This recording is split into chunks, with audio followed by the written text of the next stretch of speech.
I do want to ask two more things before we get to our topic. WrestleMania 25 is on deck today, but this is our one chance to sort of catch up on everything that's happened through the week in the world of professional wrestling. And Monday was a big day.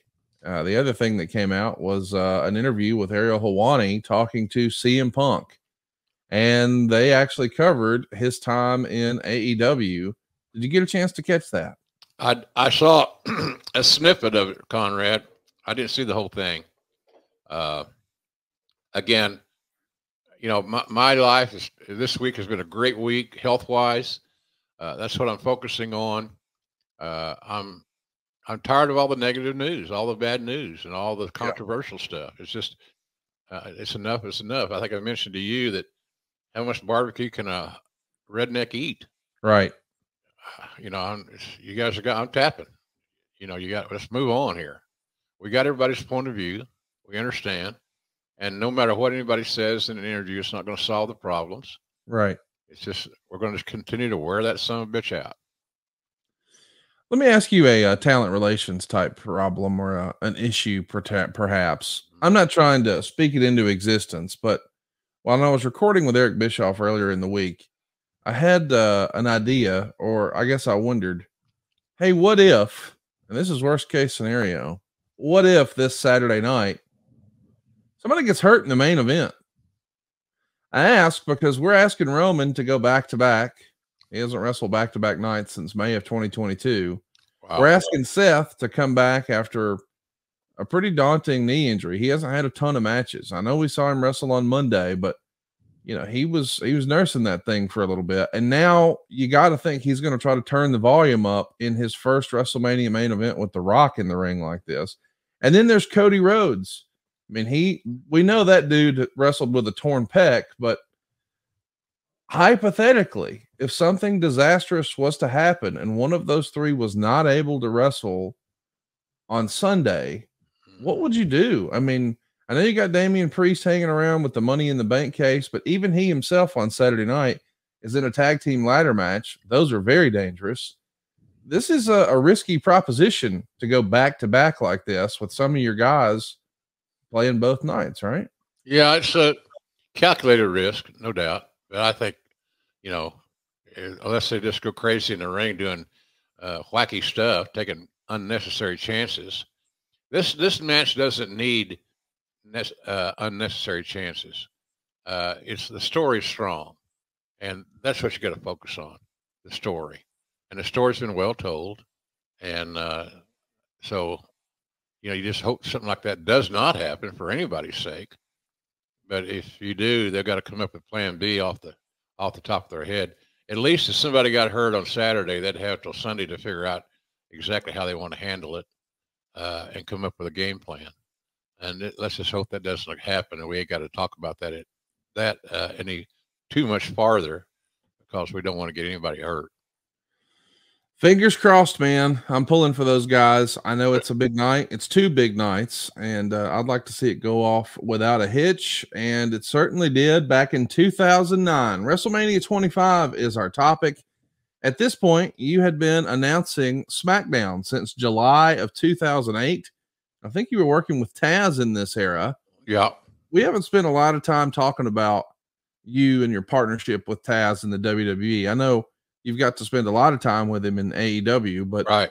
This was a different Taz. This was a different era. He's sort of transitioning from being an in-ring performer to now being behind the desk and on the cans with you. What was it like working with Taz way back when? It was fun. He was green. He was new. He was learning as he went, but he's a smart guy. And the thing that Taz had, and he still has it, is the aptitude for explaining the business. He does a real good job at that, in my opinion. But I had a good time working with Taz. He was always on time. He worked hard. He prepared hard. But it was his formative years, to say the very least. But I enjoyed my experience with Taz. Still do when we get an opportunity to work together on AEW, which is very rare. But I'd work with Taz anytime, anywhere. He's really, really good. And he's getting better all the time. That's what happens when you focus and you concentrate on your work and not politics or bullshit. He's a no bullshit guy, and I like that about Taz. So he's a very positive addition to the broadcast team in AEW, and it looks like he will be for a long time to come. At least I hope so. WWE is going to be going through some changes in this era, not just Taz transitioning from being an in-ring performer to doing commentary, but the company is going to be transitioning to the PG era. That's going to mean no more blood, no more annual Playboy photo shoot crossover, and you can't even call John Cena's finisher. It's no longer the FU, now it's the attitude adjustment. I understand that, the business is always evolving and changing. But what did you think of the move to PG? It's probably best for business from an advertising standpoint, but did you think it would affect the fans or the ratings or the way they enjoyed wrestling? Not really, not really. I thought that whole thing was a little bit overhyped as far as going PG from R to PG. There was still some edgy content. It just wasn't as blatant or coarse as it was in the Attitude Era. So, it's funny that, the Attitude Era influenced so many promotions. And it's just hard to replicate that. Too much blood is you're sending good money after bad. It loses its effect a little bit when you have so much of it, because it ceases to be special. When you have blood on a big show once a show, you're probably better off because it keeps it special, and you don't want to just throw away any use of blood. It's got to be special, and it's got to be described and talked about, and how is it affecting the match, et cetera, et cetera. So I didn't have a problem with it, quite frankly. It seemed like it worked okay to me, and I know that the match that I remember most fondly about that WrestleMania 25 was Taker and Shawn, and they didn't do anything too drastic. They just had one of the best matches in the history of WrestleMania, or WWE, in my opinion.